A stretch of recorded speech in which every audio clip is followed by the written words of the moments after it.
Assalamu alaikum wa rahmatullah wa barakatuh. L'être humain, il aime être le premier, surtout dans tout ce qui est mondain. Premier de la classe, le premier à avoir acheté ce produit, le premier à avoir rencontré la personne qu'il suit depuis des années, le premier à être informé d'une certaine information, le premier à être vu, le premier à avoir parlé. Vraiment, cette notion de premier, on la retrouve souvent dans le côté mondain et cette concurrence d'être toujours sur le podium dans une course, dans un événement, dans un combat, dans un challenge. On aime être le premier. Mais est-ce qu'on a pensé à être parmi les premiers à vouloir jeûner ce mois de Ramadan, à vouloir adorer Allah subhanahu wa ta'ala pendant ce mois de Ramadan, ce mois béni? Allah subhanahu wa ta'ala nous dit dans le Coran وَالسَّابِقُونَ السَّابِقُونَ, c'est-à-dire les gens qui se précipitent vers les khayrat. Allah subhanahu wa ta'ala nous dit وَسَارِعُوا إِلَى مَغْفِرَةٍ مِّن رَبِّكُمْ وَاسْتَبِقُوا الْخَيْرَاتِ وَسَابِقُوا. Donc nous avons cette notion de se précipiter vers les adorations, cette notion de concurrence vers les adorations, vers les actes qu'Allah subhanahu wa ta'ala nous a conseillé ou nous a ordonné de faire dans la vie mondaine et dans la vie de l'au-delà. Et aussi Moussa alayhi salam qui dit وَعَجِلْتُ إِلَيْكَ رَبِّي لِتَرْضَى. Il s'est précipité vers Allah subhanahu wa ta'ala afin qu'Allah subhanahu wa ta'ala soit satisfait de lui. Est-ce que nous avons cette notion-là? Malheureusement, très peu de personnes. Et c'est pour cela que le musulman, il doit être motivé dès maintenant pour se préparer pour le mois de Ramadan et ne pas se retrouver pendant le mois de Ramadan parmi les personnes qui, on est le premier mois du jeûne, ils disent on jeûne aujourd'hui, est-ce que c'est le premier jour du mois de Ramadan? Ou tout simplement qu'ils attendent que la lune soit vide, ou tout simplement qu'ils regardent les dernières minutes au niveau des dernières informations pour voir est-ce qu'on est prêt pour le mois de Ramadan. Le Ramadan, pour pouvoir y parvenir, il faut se préparer bien à l'avance. C'est pour cela que les anciens, ils avaient l'habitude de faire cette invocation. Oh Allah subhanahu wa ta'ala, permets-nous d'atteindre ce mois de Ramadan. Ya Allah, balighna Ramadan.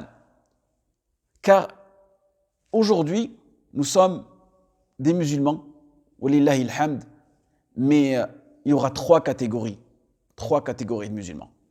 Il y aura les musulmans qui ne vont pas pouvoir atteindre ce mois de Ramadan, qui mourront bien avant. Il y aura des musulmans qui atteindront le mois de Ramadan, mais qui ne pourront pas finir le jeûne de ce mois de Ramadan. Il y aura des musulmans qui atteindront ce mois de Ramadan, qui jeûneront ce mois de Ramadan, mais qui n'auront pas la bénédiction du mois de Ramadan. Et la dernière catégorie, on demande à Allah subhanahu wa ta'ala, Allahumma balighna Ramadan wa barik lana fi. On demande à Allah subhanahu wa ta'ala de nous permettre d'atteindre ce mois de Ramadan et qui nous le rende béni. Car les anciens, ils avaient l'habitude, une fois après avoir demandé à Allah subhanahu wa ta'ala 6 mois à l'avance, d'atteindre ce mois de Ramadan, 5 mois après, ils faisaient des invocations pour qu'Allah subhanahu wa ta'ala agrée et accepte ce mois béni du mois de Ramadan.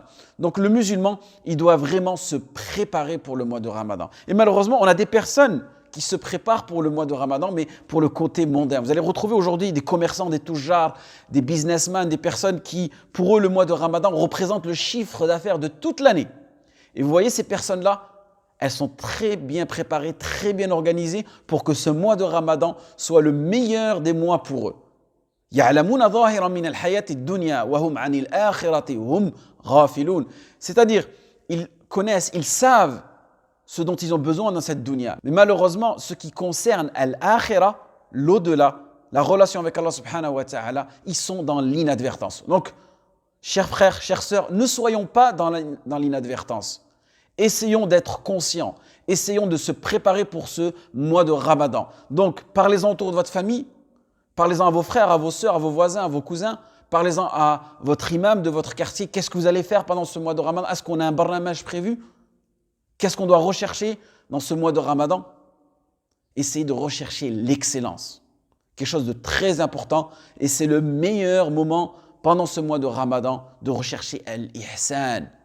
Car si vous atteignez l'ihsan dans ce mois de Ramadan, bi'idhnillah, vous pourrez le pratiquer tout au long de l'année. Par contre, si on est encore parmi les gens qui sont dans l'inadvertance pendant ce mois de Ramadan, des personnes qui sont motivées la première semaine et après qui délaissent tout, ou bien des personnes qui, lorsque le mois de Ramadan est fini, ils ferment les livres, ils plient la musallaya et tout simplement ils reviennent à leur vie mondaine, ceux-là, malheureusement, seront privés de la bénédiction du mois de Ramadan. Donc on demande à Allah subhanahu wa ta'ala, Allahumma balighna Ramadan wa barik lana fi. Demandez à Allah subhanahu wa ta'ala qu'il nous permette d'atteindre ce mois de Ramadan et qu'il nous accorde la bénédiction de ce mois, en espérant que ce rappel soit bénéfique pour vous et moi. وفق الله جميع لما يحب ويرضى والسلام عليكم ورحمة الله وبركاته.